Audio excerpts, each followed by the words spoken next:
राम राम दोस्तों, स्वागत है आपका हमारे चैनल प्रभु भजलों में। आज हम कामिका एकादशी के बारे में जानने जा रहे हैं। धार्मिक मान्यता के अनुसार कामिका एकादशी व्रत को करने से जीवन में सफलता मिलती है और भगवान विष्णु सभी मुरादें पूरी करते हैं। यदि आप भी इस व्रत को भावपूर्ण करेंगे तो कामिका एकादशी पूजा पाठ अर्चना और व्रत की कथा करेंगे तो आपको अवश्य ही फल प्राप्ति होगी। चलो आइए जानते हैं व्रत कथा। पौराणिक कथा के अनुसार प्राचीन समय में एक गांव था। वहां पे एक पहलवान रहता था। वह अधिक ही क्रोधी था, इसीलिए उसे किसी न किसी से बहस रोज दिन करता ही रहता था।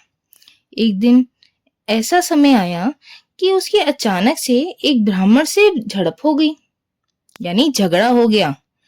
उसने क्रोध में आके ब्राह्मण की हत्या ही कर दी, जिसकी वजह से उसे ब्राह्मण हत्या का दोष लग गया। उसके बाद वो ब्राह्मण के अंतिम संस्कार में शामिल होने के लिए गया, परंतु सभी पंडितों ने उसे वहां से भगा दिया। तो पंडितों ने पहलवान को ब्राह्मण हत्या का दोषी मानकर उसका बहिष्कार करना ही उचित समझा। इसीलिए उन्होंने उसको उसके घर में जो भी सारे धार्मिक कर्म होते हैं, पूजा पाठ होती है, इसलिए सब मना हो गया।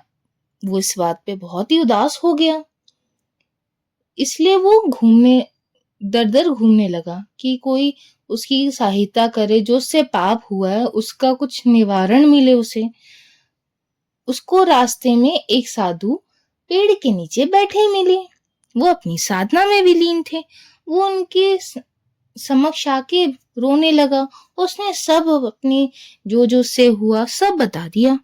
तो साधु ने उसे कहा, बेटा तुम कामिका एकादशी का व्रत करो, और उसको सारी विधि विधान बता दिया। सारी विधि विधान जानकर वह अपने घर गया और उसने सच्चे मन से भगवान की पूजा अर्चना और व्रत का सही ढंग से पालन किया। उसको सपने में श्री हरि विष्णु दिखे और उसे उन्होंने कहा कि अब तू ब्राह्मण हत्या दोष से मुक्त है।